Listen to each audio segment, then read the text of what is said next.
Sting's reputation as the icon of WCW had brought him much deserved praise and adulation for remaining loyal to the company in their dark times and remaining until the very end. He's undoubtedly had some rough patches, not his wrongdoings of course, but the booking surrounding him. The fact that he took down the NWO at Starrcade, but it's all overlooked because he technically lost clean in a botched or an elaborately schemed pinfall. His year and a half sitting in the shadows as this new Crow character is somewhat ruined, and then he has a forgettable title reign afterwards. And his booking was similar to Ric Flair in the sense that they had two icons of the game, two of the all-time greats, but could have had more standout stories in their WCW runs, especially Flair later on. 1999 was yet another strange chapter in Sting's career, and his career experienced a very significant change, a heel turn. So to set the stage, Sting had captured the WCW World Heavyweight Championship earlier on in the year. He didn't hold it for long and it was around the upper mid-card and main event scene, but after Road Wild in August, he decided to set his sights towards recapturing the gold again. On the August 23rd, 1999 episode of Nitro, Sting was set to receive his one-on-one title shot for the gold. Hulk Hogan, who was back in red and yellow, elected to give him his title shot and said he'll kick his ass. The Stinger was very confident about the challenge when all of a sudden Lex Luger made his return. He expressed gratitude to his good friend Sting, and this is well known. These two had a very close bond together, and because of that, he wanted to luck out for Sting. Luger sensed something bad on the horizon, not to mention Hogan's reputation in the last couple of years wasn't helping.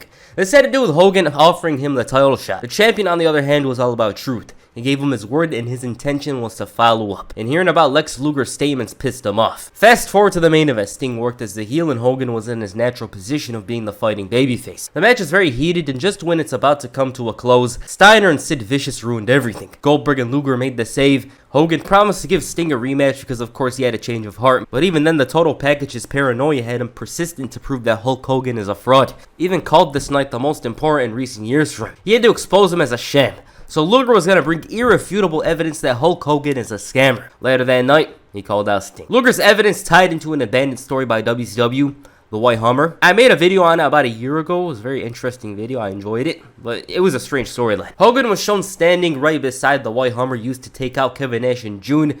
And upon hearing about this news, this revelation, Hogan sprinted to the ring and said that this proves nothing. Luger tried to paint the picture and make Hogan the perpetrator, and Sting was in a tight situation. He was leaning towards Luger's side because the total package wasn't really gonna wrong him because in his eyes, he was his friend. So he wanted an explanation. DDP delivered a cheap shot and the two got into an argument. It worked into Luger's plan. Sting and Hogan never had the best relationship. It was strained not 3 months earlier, and just as things were looking better, he pulls out this image. But it would get worse as Sting was found laid out in Hogan's locker room after the champion told him that he's got 5 minutes to talk. Fast forward to the end of the night, a steel cage main event. Despite the animosity between the two, they worked together to win the 6-man tag team cage match. Luger tried to get him to focus on the matter at hand, and Sting had enough. So it's clear that things were cool between Hulk Hogan and Sting. The icon wasn't really believing much of what Luger was saying, so it was going to lead to a very big main event at Fall Brawl. Ahead of their match at Fall Brawl, Sting said that he could become a 9-time champion and guaranteed that the Stinger is back in black and said that it's showtime. Okay. Sting's true colors would show during the main event. Now you guys know, a WCW main event always has to have interference. Luger as expected interfered and the trust question was finally answered. It wasn't Hulk Hogan that shouldn't be trusted,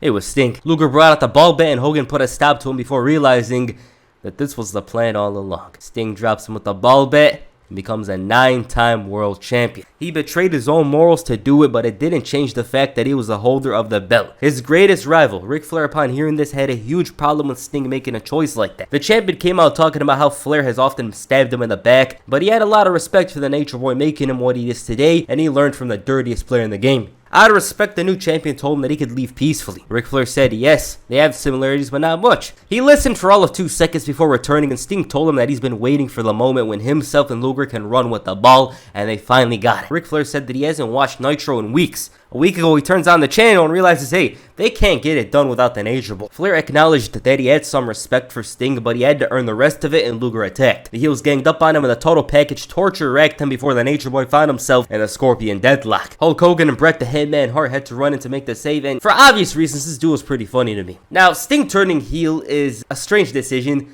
WCW was really messing around, trying changes just to see what would work. Some of these changes didn't really need to be made, especially in Sting's case because the fans loved him. They weren't getting bored of him, they weren't booing him. Nothing was getting dry, nothing felt like it ran its course with Sting, especially in the year of 1999. So they didn't need to turn him heel at all. This is something that I'm going to talk about often in this video, and there's examples of it.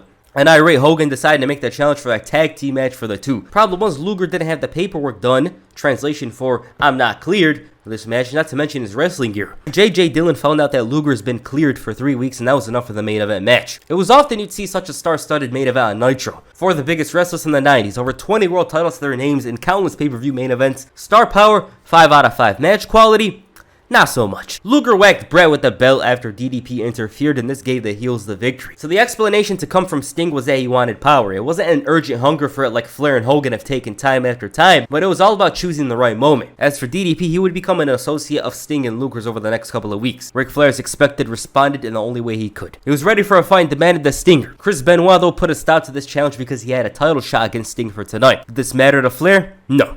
He still called out Sting, so Benoit told him that it's his turn, and he's the same guy that's been telling him to wait for his moment all these years. About this match, Benoit took Sting to school initially. He had a strong reliance on submission holds, and watching this thing, you'd think Sting was still a babyface. The fans loved him, and this would play a huge part into the decision later on to end the heel turn. Sting, though, managed to integrate well into the match and was a level above Benoit, who was clearly in storyline inferior to the champion. He was avoiding stuff, and his experience greatly overshadowed that of the Rabid Wolverine. The only thing that could stop the champion was his own attempt at the headbutt. So the crippler was back into it. He gets the headbutt and almost scores the victory, but Sting kicks out. Now Benoit's intensity was on display. He had the champion locked in the crippler crossface, but it was near the ropes. But nonetheless, Benoit's momentum was almost unstoppable. He dropped him with a pile driver, but the ref was down. Everything was working for him, but then Luger came out with the ball bat, and this was enough. Ric Flair runs in after the match, and the same old story. DDP comes in with the cutter, and it was Hulk Hogan who had to make the save. Decent match. Benoit was on a roll during this time period, and paired with a great wrestler like Sting is bound to be a success. If this match happened on pay-per-view, it would have been even better. It was a good match, right? It was actually a standout from this time period in WCW. Since Flair was all about running in and attacking, Sting returned the favor, and expecting Hogan to come out, managed to deviate a plan to take out his knee with the ball bat. Upon Hogan's arrival the following week, Sting decided to continue where he left off and add additional damage to that leg. Even then, the Hulkster was ready to go to the arena, so Sting was a bit disappointed in himself not getting the job done. The 6-man tag team match later that night didn't involve Hogan, who was hurting. Flair, though, had his way with Sting for the most part, but watching this video, you know that a ball bat has to get involved, and that's exactly what happened. David Flair ran in trying to save his father, but he was unsuccessful, and then the ambulance was shown to be empty, and a limping Hulk Hogan made his return. Wounded Hogan was basically better than normal Hogan here, so the trio realized they should make a run for it. This momentum would follow up the next week with Hogan pinning Sting in a tag team match, showing he can beat the champion ahead of Halloween Havoc. Hulk Hogan wasn't the only one who Sting had to deal with, as he had to deal with Bret the Hitman Hart. Bret Hart's return to the squared circle got him thinking about getting the chance to receive a title shot. Sting told him that they've all been screwed in this business, so if he could stop focusing on Hulk Hogan, then he'll give him a title shot. Sting was much more aggressive here compared to the last title match. Hitman, though, was a much tougher challenge, and despite his time away from the ring, showed that he was capable of winning the title. He started finding an answer to everything Sting was throwing at him. It was so tough for Sting that Lex Luger had to run in with the ball bat, and you know how it ended. The Scorpion Deathlock forced Bret to tap out, and Sting retains. Decent match. It's just the finish with Lex Luger coming in. It became repetitive up to this point because they were doing it for every single match. So Sting was still champion ahead of Halloween Havoc,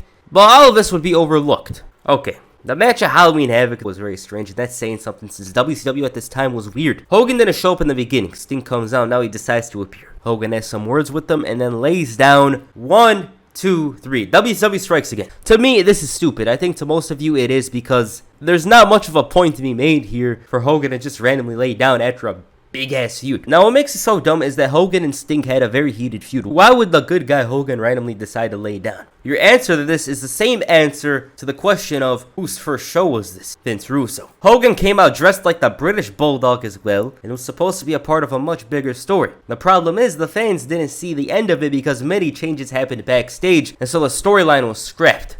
Hulk Hogan was supposed to take on a whole different character here, I believe as a face, but because of how WCW was run at this point, it was in disarray. Things lacked coherence, and this is one of the things that was shelved or forgotten about. That said, this type of finish would be seen once again about a year later with Hogan being involved again. Later that night, Sting said that he came to Las Vegas to fight and issued a challenge. When it was showtime, the mystery challenger was Bill Goldberg, and this was booked almost exactly like a Goldberg match from 1998. He overpowered the champion and dismantled him in 3 minutes to become the new champion. In frustration, Sting dropped the ref with a death drop, And this, once again, WCW strikes. Not because of the finish. The finish was very exciting. It's cool to see Goldberg become champion if you look at it from the lenses of a regular WCW fan in 1999. Because Goldberg as champion brought a lot of excitement the previous year. He was destroying everybody in sight. He was on top. He was the best champion in recent years, probably. So, he's champion officially, at least when you look at it from this time period. The fact that he beat Sting clean at the end of the night to become champion. But this would change the next night on Nitro. The next night on Nitro, Sting quickly went looking for J.J. Dillon. The former champion was on the verge of losing it, and he called him out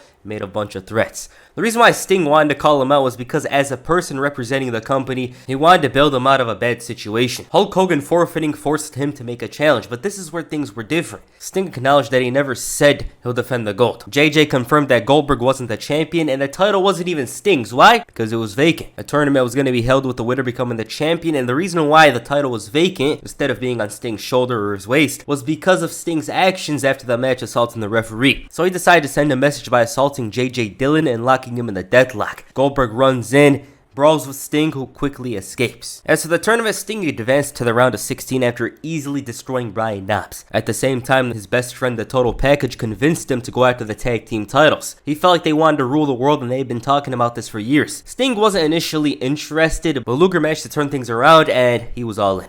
This match with the Filthy Animal signaled that WCW was done with the heel turn. Sting was being jumped for the DQ by the group, and Luger was nowhere to be found. There was a lot of tension from Sting, who shoved Luger afterwards, which showed that things weren't all good between the two. He opted to go after Conan later that night without any sign of Lex Luger around. The heel turn was slowly being phased at this point. The Icon saw the footage of Luger slacking the previous week and said that he has a lot of talking to do. He even promised that if it came down to it, he'll use the bat. Lex Luger was sneaking into arenas at this point, all worried about what was to go down, and this was due to the fact that Sting was basically hell-bent on whooping his ass. It was a selfish move from the Total Package, who was desperate to find any slight advantage over the Stinger and the World Title Tournament. When he called him out later that night, Elizabeth came out. She apologized on his behalf and tried to defuse the tension, saying Luger would never try to jeopardize their friendship. Sting wasn't having it and told her to call him out. Luger finally showed up and said they belong as a team. He wanted to look forward instead of having issues, so Sting decided to make things clear and threatened him and said he'll rip his throat out next time if he ever does this again. In light of this, Lex Luger was trying to find a way to make it up to Sting, so they sprayed mace in his face and cost him the match against Goldberg. It didn't take long for him to retaliate. Ahead of their tournament match, Luger wanted to take advantage. He sent flowers to Sting, prepared some brownies with laxatives, but it was Hacksaw Jim Duggan who ended up eating them, and so it was an even playing field. Any slight advantage Luger was looking for did not work. His claims of an injured knee led to the Icon dissecting. The Total Package wasn't well equipped for this battle. He had Elizabeth with the mace, dropped the ref, and since Ming had a score to settle, he ran in there. Elizabeth tried macing him, but since this was Ming, that didn't work. And Sting was victorious. He got to advance to the semi-final of the tournament. His opponent turned out to be Bret Hart. The Hitman was on a roll. He was untouchable. There was a story with Owen and his redemption arc by trying to make his WCW run a success. WCW basically realized, hey, this is Bret Hart's big moment. We should book him to win the whole thing. And since this match was in Canada, you know how it ended. Luger got involved, but Bret ended up taking him out and winning the match. Sting was no longer a heel. He continued his feud with the Total Package, and I almost continued it, but it basically goes against the title of the video. Because if I talk about that feud, the rest of the feud, it basically negates the whole point of this video, which is Sting's heel run. The problem with Sting is that he's too loved. There was countless moments here where the fans were cheering him, and everything he did as a heel was much cooler. Destroying Brian Knobbs with the ball bat, actually outsmarting Ric Flair and giving him a taste of his own medicine, so it was a failure. Also, his opponents Flair and Hogan had a lot coming to them, especially Hogan, who ran roughshod on the company with the New World Order. So Sting turning heel for the most part was valid as a character. These guys annoyed him throughout the years, and when playing their own game, it makes him the bad guy. But yeah, Sting was cool as a heel. He was too cool, which basically makes it a failure. It just made him seem like a babyface with an edge with the way the fans were cheering him. WCW didn't need to turn him heel, and they understood this about 2 months later. This run was a whole lot of nothing. WCW realized they made a mistake. That's why they turned him face again a couple of months later. I was interested in making this video a while now. I thought it was going to be much shorter. I'm glad it wasn't, because I personally don't really like short videos. Neither do a bunch of you. I enjoyed making this one, so yeah. Alright, what you guys think of Sting's heel run? Please comment down below, and that's it for this video. Make sure you hit the Scorpion Death Drop on the like button, and perhaps the Scorpion Death Lock on the subscribe button. Peace. I'm out.